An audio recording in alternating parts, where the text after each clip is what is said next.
মৰিয়নীত লোক নিৰ্মাণ বিভাগৰ ঠিকাদাৰে পথ নিৰ্মাণত সংঘটিত কৰিছে ভয়ংকৰ দুৰ্নীতি।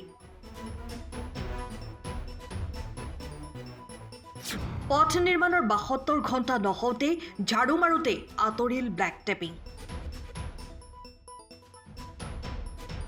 লোক নিৰ্মাণ বিভাগৰ ঠিকা আবণ্টিত মৰিয়নীৰ চৈকতা চাহ বাগিচাৰ পৰা তিতাবৰৰ চেঁচা সত্ৰলৈ নিৰ্মাণ কৰা ২ কিলোমিটাৰ অধিক পথৰ বাবে আবণ্টন হৈছিল ১,৪৪,৮৭,০০০ টকা।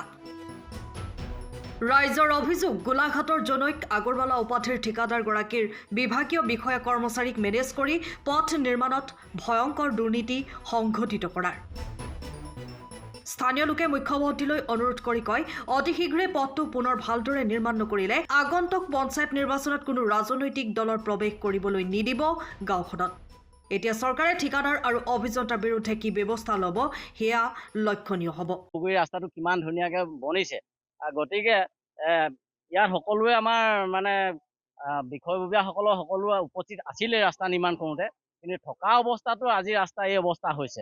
গতিকে তেওঁলোকে কোনো চোৱা চিতা কৰা নাছিলে নেকি, যে যিসকলে দায়িত্ব লৈছিল যে ৰাস্তাটো কেনেকুৱা হ'ব লাগে, কি কৰিব লাগে।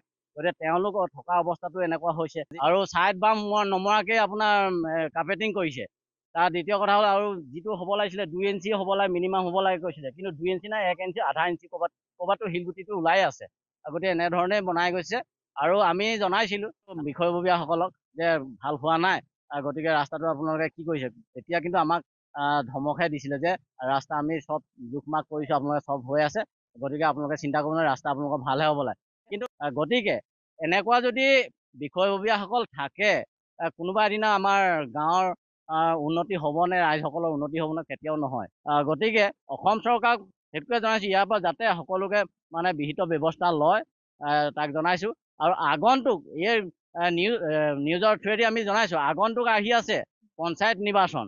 গতিকে যদি ইয়াত কিবা কোনো বিহিত ব্যৱস্থা নলয়, আমাৰ কিন্তু ইয়াত কোনো মানে ভোট বিচাৰি যাতে নাহে, আমি ভোট বৰ্জন কৰিম। আমি সম্পূৰ্ণ নতুন হ'ব লাগিব ৰাস্তাটো। গতিকে এতিয়া যিটো কাৰ্পেটিং কৰিলে আমাৰ ইয়াত ৰিপেয়াৰিং নহ'ব, কিন্তু অসম চৰকাৰে যাতে 3 দিন হোৱা নাই এই পথছোৱা নিৰ্মাণ কাৰ্য শেষ হোৱা, তো 5 দিনাখনে যদি এই অৱস্থা হয় কেনেকৈ হ'ব। আৰু এটা কথা চাওক, আমাৰ অসমৰ জনপ্ৰতিনিধিসকল যে বহিৰাগত ঠিকাদাৰৰ আশীৰ্বাদত চলি থাকে, এয়া এটা জ্বলন্ত প্ৰমাণ। এয়া মানে ৰাইজে দেখি আছে, চবেই দেখি পাইছে। আৰু আপোনালোকৰ যোগেদি অসম চৰকাৰলৈ আমাৰ এটা অনুৰোধ, মাননীয় মুখ্যমন্ত্ৰীলৈ, যে এনেকুৱা ঠিকাদাৰ আৰু এনেকুৱা PWD বিভাগৰ অভিযন্তাসকলক বা বিভাগীয় কৰ্তৃপক্ষসকলক বিহিত ব্যৱস্থা গ্ৰহণ কৰক। মাননীয় মুখ্যমন্ত্ৰীলৈ আমাৰ এটাই অনুৰোধ, গৃহ বিভাগলৈ, যে এনেকুৱা ঠিকাদাৰক ব্লেকলিষ্ট কৰক। সময়ৰ খবৰ সময়ত পাবলৈ ফ'ল' কৰক টাইম অফ আছাম।